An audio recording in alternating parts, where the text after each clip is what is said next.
इरादे जिनके पुख्ता हो, नज़र जिनकी खुदा पर हो, तलातुम खेस मौजों से वो घबराया नहीं करते। अस्सलाम वालेकुम नाज़रीन, मैं हूं आपका मेज़बान अबरार हुसैन और आप देख रहे हैं हमारा चैनल पब्लिक पाकिस्तान। नाज़रीन, आज हम आपकी मुलाकात मुल्तान के एक नन्हे बाहिम्मत नौजवान उसामा खालिद से करवाने जा रहे हैं, जो माजूर है लेकिन उन्होंने अपनी माजूरी को अपनी ताकत बनाया और अपना एक छोटा सा कारोबार शुरू किया। किसी के आगे हाथ नहीं फैलाया, किसी से भीख नहीं मांगी, बल्कि अपना कारोबार शुरू करके अपनी और अपने घर वालों की पेट पूजा करने का सोचा।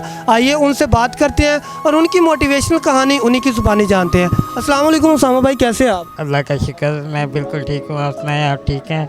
जी मैं भी ठीक। अच्छा उसामा भाई, कैसा लग रहा है आपको, कैसा महसूस हो रहा है अपना कारोबार शुरू करके? खुशी महसूस हो रही है? जी अल्हम्दुलिल्लाह, मुझे बहुत अच्छा लग रहा है अपना काम शुरू करके। और मैं अपने तमाम दोस्तों का भी शुक्रिया अदा करना चाहूँगा जिन्होंने मेरा इस काम में साथ दिया और मुझे बहुत अच्छा लग रहा है। देखिए, अपना कारोबार करने में ही मज़ा है, किसी के आगे हाथ नहीं फैलाना चाहिए, अपना करना चाहिए हमें। तो ये बहुत अच्छा लग रहा है मुझे। बस आप दोस्तों से दुआओं की दरख्वास्त है कि आप दुआ करें मेरे लिए, अल्लाह पाक किसी में मुझे कामयाबी अता फरमाए। अच्छा उसामा भाई, जब आपने ये काम करने का सोचा, चूँकि आप माजूर हैं, तो आपके घर वालों से जब आपने बात की तो उनका क्या रिएक्शन था, उनका क्या कहना था कि आप ये काम कर पाओगे? जी पहली बात तो ये है, मैं एक डिसेबल पर्सन हूँ और मैंने जब घर वालों से बात की तो मेरे माशाल्लाह 5 भाई हैं, तो उन्होंने कहा कि मैं ना जाऊँ रोड पे, क्योंकि मैं लेटा रहता था सारा दिन, मैं इतनी देर बैठ नहीं सकता था। तो उन्होंने कहा तुम्हारे से नहीं होगा, आप बैठे रहो, हम आपको कुछ भी नहीं कहते।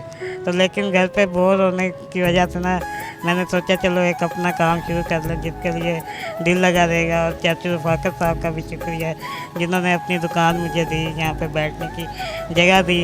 और नादिर भाई का भी शुक्रिया जिन्होंने सामान रख के दिया। तो इसीलिए फिर मैंने सोचा घर पे बैठने से अच्छा है मैं बाहर निकलूँ, चलो कुछ करूँ। क्योंकि मैं नेट पे देखता रहता था सोशल मीडिया पे जो मेरे से भी ज़्यादा डिसेबल पर्सन है, उन्होंने अपने चैनल बनाए यूट्यूब वगैरह और स्किल वगैरह सीखे, उसी में वो पैसा कमा रहे हैं। इसलिए मैंने फिर अपना ये छोटा सा काम शुरू किया है। अल्लाह पाक इसी में बरकत दे। अच्छा उसामा भाई, आपने जब ये कारोबार शुरू किया तो उसके लिए आपको इन्वेस्टमेंट की ज़रूरत होगी, आपको पैसों की ज़रूरत होगी, तो वो पैसे कहाँ से आए, किसने दिए थे? जी बिल्कुल पैसों की ज़रूरत थी, तो मैंने ये नादिर भाई से मशवरा किया। नादिर भाई को मैंने कहा कि मेरा गवर्नमेंट की तरफ से कोई वजीफ़ा लगवा दे, क्योंकि होता है ना स्पेशल पर्सन के लिए। तो मैं नादिर भाई को जानता था, इसलिए नादिर भाई ने कहा कि वजीफ़ा तो शायद ना लगे, तो मैं आपको अपना काम शुरू करवा देता हूँ। और उन्होंने ये मुझे स्कूल का सामान रख के दिया। तो ये अभी 15-20 दिन ही हुए हैं, तो अल्लाह करे आगे आगे जाके फिर मैं इसी सामान से अपना मज़ीद सामान बढ़ा लूँगा। अच्छा नाज़रीन, जो ये नादिर भाई की बात कर रहे हैं, नादिर भाई मुल्तान में एक इदारा चला रहे हैं जिसमें वो जितने भी मज़दूर अफराद हैं मुल्तान से रिलेटेड, उनके लिए वो बहुत ही अच्छे इक़दाम कर रहे हैं। उनको व्हील चेयर्स भी देते हैं और उनको इस तरह जैसे उसामा भाई को कारोबार करवा के दिया, इस तरह उनको कारोबार भी करवाते हैं और उनकी मदद भी करते हैं। अच्छा उसामा भाई, ये बताएं कि बहुत सारे ऐसे लोग होते हैं जो मज़दूर होते हैं, तो वो भीख मांग रहे होते हैं और हमने देखा है कि लोग आसानी से उनको भीख दे भी देते हैं, उनको पैसे दे देते हैं, उनकी मदद कर देते हैं। तो आप उन लोगों के लिए मिसाल है, आप उनको क्या कहना चाहेंगे कि भीख मांगना बेहतर है या अपना कारोबार करना बेहतर है? देखिए जी, भीख मांगना ये कोई बेहतरीन काम नहीं है। वल्लाहु खैरुर राज़िकीन। जब रिज़्क़ अल्लाह ने देना है तो हम इंसानों से क्यों मदद मांगते हैं? हमें अल्लाह के आगे हाथ फैलाने चाहिए। इंसान तो खुद अल्लाह से मांगता है, इंसान तो खुद अल्लाह से मांग के लेता है। तो हमें अल्लाह के आगे अल्लाह के सिवा और किसी से नहीं मांगना चाहिए। जो भीख देते हैं आसानी से, वो भी लोगों को ख़राब करते हैं, इसमें वो आदत बन जाती है एक लोगों की। तो इसलिए फिर ये हमें ये काम नहीं करना चाहिए, हमें सिर्फ अपना काम शुरू करना चाहिए। हाँ, किसी के पास दुकान नहीं होती, वो पैसे कहीं से अरेंज करके अपने घर पे भी कर सकता है। घर की बैठक में या गलियों में कहीं पे भी स्टॉल लगा ले, अपना काम शुरू करे। ऐसा ऐसा जब वो काम बढ़ जाए तो अपनी जगह पे बैठ के वो बआसानी कमा के खा सकता है। तो भीख नहीं मांगनी चाहिए। मैं यही लोगों को कहना चाहूँगा कि आइए मिलकर अपना काम शुरू करें। और नादिर भाई ने जैसे ये कदम उठाया है, अल्लाह पाक उनके लिए आसानियाँ पैदा करे।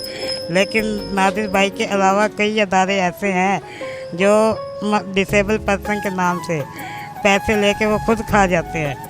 तो ये उनको भी मेरा पैगाम है कि ये जो है ना, ये खुदा के लिए ना किया करें। किसी का हक किसी का खाने से कोई बात नहीं, आप ना खाएं हक किसी का। जो लोगों का हक है आप उन्हें उनका हक दें। कई ऐसे इदारे हैं जो किसी के नाम से पैसा लेकर वो खुद रख लेते हैं और वो डिसेबल पर्सन तक नहीं पहुंचता। और ये डिसेबल, हमें डिसेबल पर्सन वाला लफ्ज़ भी ख़त्म करना होगा। ये स्पेशल पर्सन है, क्योंकि ये कोई आम बंदा नहीं है, ये आम इंसान नहीं है, ये ख़ास लोग हैं। हमें इनकी रिस्पेक्ट करनी चाहिए। यही मेरा पैगाम है उन अदारों को कि हमें उनका हक नहीं खाना चाहिए।